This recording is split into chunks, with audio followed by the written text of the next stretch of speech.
विद्यार्थी मित्रों, माध्यमिक शिक्षा मंडल हाई स्कूल मुख्य परीक्षा वर्ष 2022 का सामाजिक विज्ञान का प्रश्न पत्र का हल लेकर मैं आपके बीच उपस्थित हुआ हूं। मैं हूं बलवंत भंडारी और आप देख रहे हैं मेरा यूट्यूब चैनल गुरु एंड देव। अगर चैनल पर पहली बार आए हैं तो चैनल को सब्सक्राइब कर लें, नोटिफिकेशन बेल को ऑन कर दें ताकि इसी प्रकार के और भी वीडियो आपको समय समय पर मिलते रहें। आइए देखते हैं इस प्रश्न पत्र में जो ऑब्जेक्टिव पूछे गए थे उनका क्या हल है। कमेंट बॉक्स में आपने कितने ऑब्जेक्टिव सही किए हैं लिखकर मुझे भेजिए। आइए देखते हैं ऑब्जेक्टिव। सबसे पहले जो स्टार्ट में इसके जो प्रश्न स्टार्ट होते हैं वहीं से हम प्रारंभ कर रहे हैं। तो सबसे पहला प्रश्न है सही विकल्प का चयन कीजिए और सही विकल्प के चयन में पहला प्रश्न है फ्रेडरिक सारियू कलाकार थे। तो फ्रेडरिक सारियू फ्रांस के कलाकार थे। फ्रेडरिक सारियू फ्रांस के कलाकार थे, यानी इसका बी ऑप्शन सही है। दूसरा प्रश्न है, सेकंड भाग है इसका, प्रथम विश्व युद्ध कब आरंभ हुआ? The first world war begin 1914, 1914 में। जो इसका द वाला जो है डी पार्ट वो सही है। मुंबई में प्रथम कपड़ा मिल कब स्थापित हुई? तो मुंबई में प्रथम कपड़ा मिल 1854, 1854। The first textile mill setup in Mumbai 1854। Project tiger योजना कब प्रारंभ की गई थी? प्रोजेक्ट टाइगर योजना लॉन्च्ड 1973।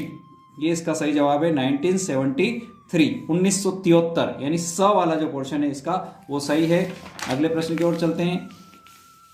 एक उद्योग जो चूना पत्थर को कच्चे माल के रूप में प्रयोग करता है, ऐसा कौन सा उद्योग है जो चूना पत्थर को कच्चे माल के रूप में प्रयोग करता है?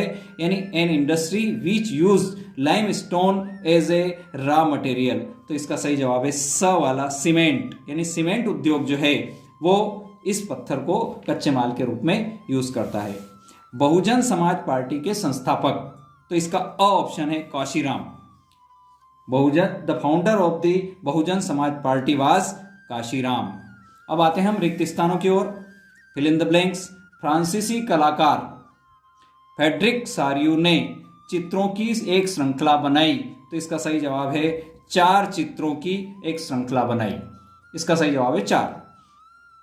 श्रीलंका में गृह युद्ध की समाप्ति कौन से वर्ष में हुई? श्रीलंका में गृह युद्ध की समाप्ति, तो इसका सही जवाब है 2009, 2009। इसका सही जवाब है। नेपाल की राजधानी काठमांडू। नेपाल की राजधानी है काठमांडू। एक प्रजातांत्रिक सरकार के प्रति उत्तरदायी होती है। तो प्रजातांत्रिक जो सरकार होती है वो जनता के प्रति या प्रजा के प्रति या लोगों के प्रति उत्तरदायी होती है। आपने जनता लिखा हो, प्रजा लिखा हो तो आपका यह ऑब्जेक्टिव सही है। सांप्रदायिकता के मार्ग में एक मुख्य बाधा है। तो सांप्रदायिकता के मार्ग में, सांप्रदायिकता जो है राष्ट्रीय एकता के मार्ग में भी कह सकते हो और तो विकास के मार्ग में भी एक मुख्य बाधा है। भारत में सर्वाधिक साक्षर वाला राज्य है केरल। केरल स्टेट जो है ये सबसे अधिक एजुकेटेड यानी लिटरेट स्टेट है इंडिया में। भारत में अनुपात में श्रमिक असंगठित क्षेत्र में काम कर रहे हैं, तो ये आएगा अधिक अनुपात में श्रमिक असंगठित क्षेत्र में काम कर रहे हैं, यानी 70% जो श्रमिक होते हैं असंगठित क्षेत्र के होते हैं। अब आते हैं मैच द कॉलम, सही जोड़ी बनाओ। पहला है वंदे मातरम, हिंद स्वराज, गुलामगिरी, प्रेस कानून की पुनर्समीक्षा, भारत में वैश्वीकरण और ISI। वह है आपका औद्योगिक वस्तुएं 1991, governor general Bentinck, Jyotiba Phule, Mahatma Gandhi और बंकिम चंद्र चट्टोपाध्याय। तो पहला है वंदे मातरम, तो इसकी जो मैच होगी आपका बंकिम चंद्र चट्टोपाध्याय, यानी ये पहले का सही है। हिंद स्वराज महात्मा गांधी, ये दूसरा पोर्शन सही है इसका। गुलामगिरी ज्योतिबा फूले, प्रेस कानून की समीक्षा जो है गवर्नर जनरल बेंटिक, ये चौथा आ जाएगा। भारत में वैश्वीकरण 1991 में स्टार्ट हुआ और ISI जो मार्क होता है, लेबल मिलता है, वो औद्योगिक वस्तुओं पर मिलता है। यानी हम कह सकते हैं कि यहाँ 1 2 3 4 5 6 है, ये नीचे से 1 2 3 4 5 6 हो जाएगा। तो ये आपकी सही जोड़ी मैच द कॉलम सही हो जाएगा। अब आते हैं हम एक शब्द में उत्तर दीजिए। तो औद्योगिक क्रांति सबसे पहले किस देश में प्रारंभ हुई? तो औद्योगिक क्रांति जो है, which country did the industrial revolution take place at first? तो ये आएगा इंग्लैंड। इसका सही जवाब है इंग्लैंड। अगर आपने लिखा है तो इसका सही जवाब हो जाएगा। दूसरा है सुंदरवन राष्ट्रीय उद्यान किस राज्य में स्थित है?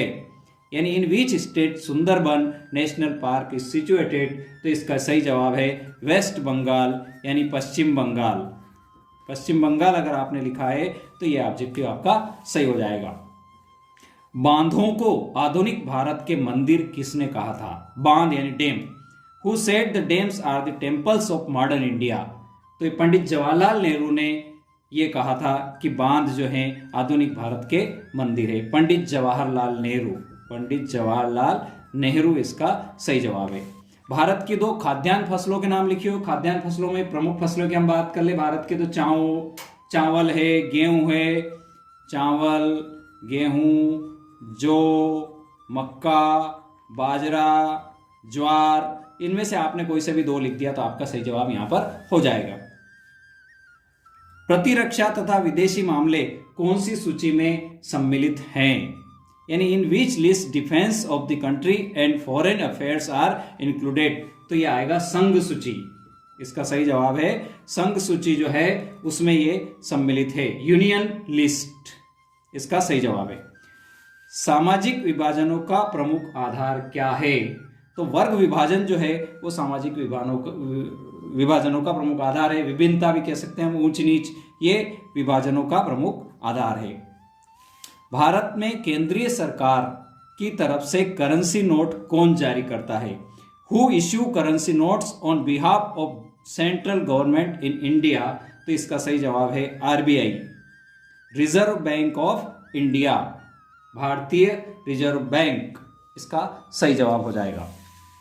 अब आता है सत्यासत्य की ओर चलते हैं। उत्पत्ति के आधार पर जैव एवं अजैव संसाधन हैं, तो ये इसका सही जवाब है सत्य। उत्पत्ति के आधार पर, on basis of origin, resource and biotic and abiotic, तो ये है ट्रू। भूमि एक असीमित संसाधन है, ये फॉल्स है। ये वाला जो है आपका फॉल्स है। उसके बाद आता है एंथ्रेसाइड एक सर्वोत्तम कोयला है, ये ट्रू है। Anthracite is the best quality coal. बंदरगाह जल एवं थल के मिलन स्थल होते हैं।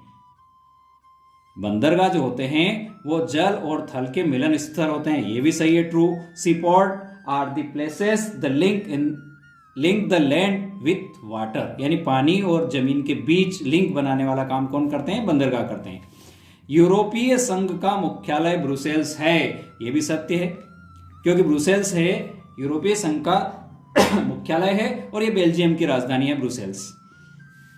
लैंगिक समानता का आधार स्त्री व पुरुष की जैविक बनावट है, ये भी सत्य है, ये भी है सत्य है, यानी सिर्फ दूसरा आपका है असत्य, बाकी सभी सत्य है। कमेंट्स बॉक्स में जाकर आप मुझे लिख कर भेजिए कि आपको कितने ऑब्जेक्टिव आपके सही हुए हैं। वीडियो अंत तक देखने के लिए बहुत बहुत धन्यवाद। ओके, जय जिनेंद्र।